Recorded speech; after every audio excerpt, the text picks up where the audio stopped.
பொட்டாண்டோ பண்ணுறதுக்கு நான் 2 உருளைக்கிழங்க நல்லா தண்ணியில் கழுவி வச்சுருக்கேன். இப்போ இதை தோல் உரித்து எடுத்துக்கலாம்.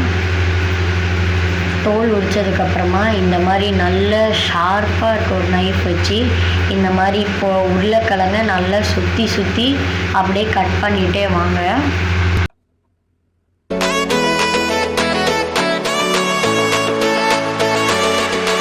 இந்த குச்சியை பொட்டேட்டோக்குள்ளே நல்லா தள்ளி விட்டுக்கோங்க.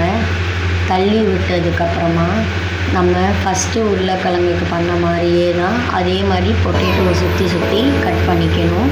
இந்த குச்சி வச்சுட்டு இந்த ஸ்டெப்பை பண்ணால் இன்னும் கொஞ்சம் ஸ்பீடாகவே கட் பண்ணிடலாம்.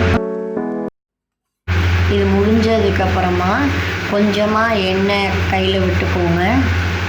விட்டு நல்லா தேய்ச்சிக்கோங்க கையை. அதுக்கப்புறமா இந்த பொட்டேட்டோவில் நம்ம தேய்ச்சி வச்சுருக்க எண்ணெயை அதுலேயும் மிக்ஸ் பண்ணிக்கோங்க.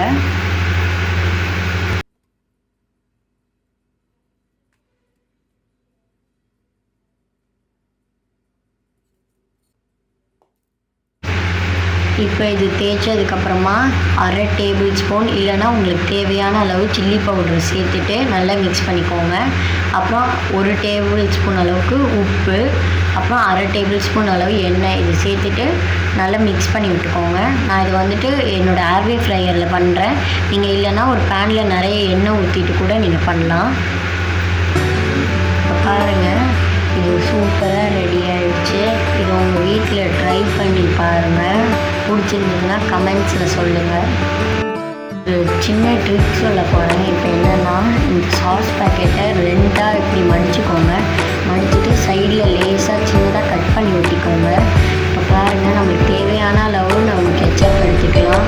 இதே நம்ம டேரெக்டாக கட் பண்ணி போட்டால் நிறைய விடும், நல்லாவே இருக்காது. இந்த வீடியோ பிடிச்சிருந்தா லைக் பண்ணுங்கள், ஷேர் பண்ணுங்கள், சப்ஸ்கிரைப் பண்ணுங்கள்.